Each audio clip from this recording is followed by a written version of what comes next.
Halo semuanya, pada saat ini kami dari kelompok 2 Manajemen Operasional akan mempresentasikan materi mengenai manajemen kualitas. Sebelum masuk dalam materi, saya akan memperkenalkan terlebih dahulu anggota kelompok saya. Yang pertama ada saya sendiri, Monica Kadir.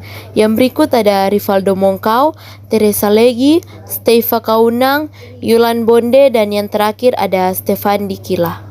Baiklah, pada saat ini kita masuk dalam pembahasan. Yang pertama, kita kenali dulu apa sih itu manajemen kualitas. Nah, kualitas adalah totalitas bentuk dan karakteristik barang atau jasa yang menunjukkan kemampuannya untuk memuaskan kebutuhan-kebutuhan yang tampak jelas maupun tersembunyi. Itu menurut Heiser and Render 2008. Dan berikut, manajemen kualitas didefinisikan sebagai suatu cara meningkatkan performansi secara terus-menerus pada setiap level operasi atau proses dalam setiap area fungsional dari suatu organisasi dengan menggunakan sumber daya manusia dan modal yang tersedia. Selanjutnya ada tujuan. Yang pertama yaitu bertujuan untuk mempertahankan mutu, menyediakan mekanisme digunakan untuk memastikan pemeliharaan mutu yang konsisten yang memuaskan konsumen. Yang kedua, mengumpulkan informasi dan data dapat dijadikan saran agar setiap unit operasi dalam proses pengolahan berjalan efektif dan efisien. Yang terakhir, memenuhi persyaratan. Pengendalian mutu yang baik memungkinkan pembuatan proyek dapat memenuhi bermacam persyaratan sehingga produknya dapat diterima. Selanjutnya, langkah pengendalian. Yang pertama, perencanaan mutu. Dalam tahap ini dilakukan identifikasi terhadap kebutuhan konsumen, kemudian dibuatlah rancangan proyek yang sesuai dengan kebutuhan konsumen dan rancangan proses pembuatan proyek sesuai dengan rancangan proyek. Dan yang kedua, pengendalian mutu. Pada tahap ini, dilakukan identifikasi faktor-faktor yang harus diperhatikan, mengembangkan metode pengukuran mutu, mengembangkan standar, dan mengembangkan alat pengendalian mutu. Dan yang ketiga, peningkatan kualitas.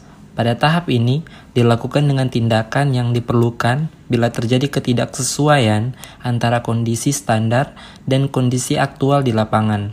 Tindakan ini bisa berupa penyesuaian ataupun perbaikan. Metode pengendalian mutu. Yang pertama, pemeriksaan dan pengkajian.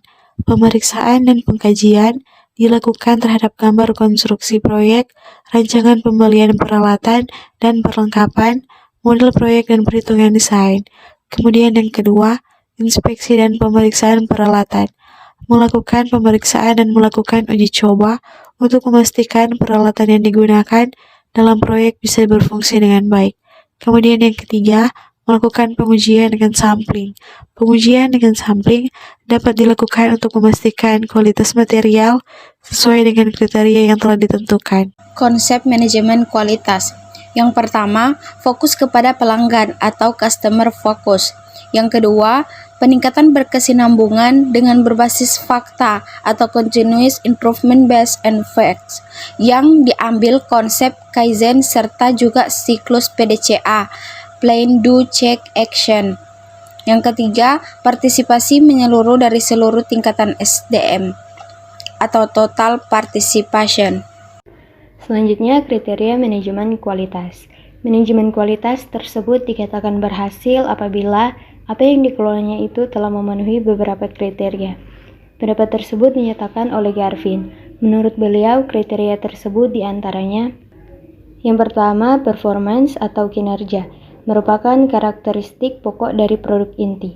Yang kedua, features, merupakan karakteristik pelengkap atau juga sebagai tambahan. Yang ketiga, reliability atau kehandalan, merupakan kemungkinan tingkat kegagalan pemakaian.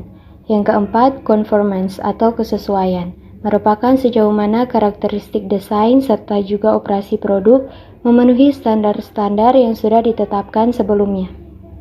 Yang kelima, durability atau daya tahan, merupakan mengukur berapa lama suatu umur teknis atau juga umur ekonomi suatu produk. Yang keenam, serviceability atau pelayanan, merupakan mudah untuk diperbaiki yang melingkupi kecepatan, kompetensi, kenyamanan, fasilitas dalam pemeliharaan serta juga penanganan keluhan yang memuaskan. Yang ketujuh, estetik atau estetika, merupakan menyangkut pola, rasa, serta juga daya tarik produk. Dan yang terakhir, perceived quality, yaitu menyangkut citra atau juga reputasi produk dan juga tanggung jawab perusahaan terhadap produk tersebut. Demikianlah hasil presentasi dari kelompok kami. Sekian dan terima kasih.